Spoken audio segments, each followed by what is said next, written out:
I thought after Deadwood Lake I'd never fish again. But habits die slow, especially the ones that used to bring you peace. Last autumn, I took a job in northern Montana doing survey work near the Clearwater River. I told myself I was there for the job, but deep down, I think I wanted to prove something, that what happened at the lake wasn't real. Maybe I just imagined it. The river ran long and mean, slicing through fog and pine forest. It wasn't deep, but it was fast, loud, a living thing that never slept. My cabin was half a mile from it. From my porch, I could hear the current chewing at the banks. It sounded alive, restless. Locals avoided that stretch. They said a man drowned there years back, an experienced angler, one of their own. His name was Hal Bruner. He'd gone night fishing during the thaw, when the current ran strong, and never came back. They never found his body. On my second night there, I walked down to the water after sunset. The moon was thin, just enough light to make the mist glow. I told myself I just wanted to listen to the river, feel it. But when I saw the old wooden pier jutting out into the current, I knew what I was going to do. I unpacked my gear. The first thing I noticed was how quiet it got once I sat down. The water rushed loud, sure, but everything else, the forest, the wind, even the frogs, faded to nothing. The kind of silence that sits in your bones. Around midnight, my line went tight. Not a gentle tug. It snapped straight like something big had hit it from below. I reeled, slow and steady, feeling the pull fight back. Then I heard something behind me, footsteps in gravel.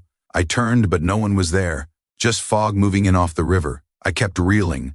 The line fought me harder, pulling to the left toward the darker part of the current. I braced myself, heart hammering. Then it stopped, dead still. Like whatever I'd hooked had let go. The line slackened. I started to reel it in. When the lure came up, I saw something tangled in it. Not a fish, not weeds. It was a piece of black fabric, heavy and dripping, wrapped around my hook like it had been down there a long time. I picked it up. It smelled of rot.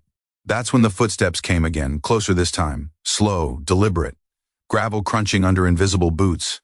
I turned my headlamp toward the sound and saw him, a man standing waist-deep in the river, 40 feet away. He was facing me. He wore waders, or what was left of them, shredded and black with silt. His face was pale, bloated, but I could still make out his eyes.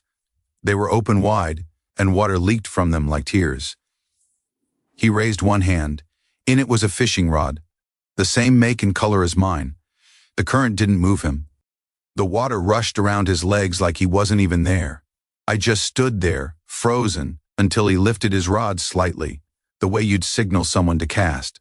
A gesture, a dare, and I swear to God I heard it, his voice, even over the roar of the river. Your turn. The reel in my hand began to spin on its own, line unspooling fast, like something had grabbed it again.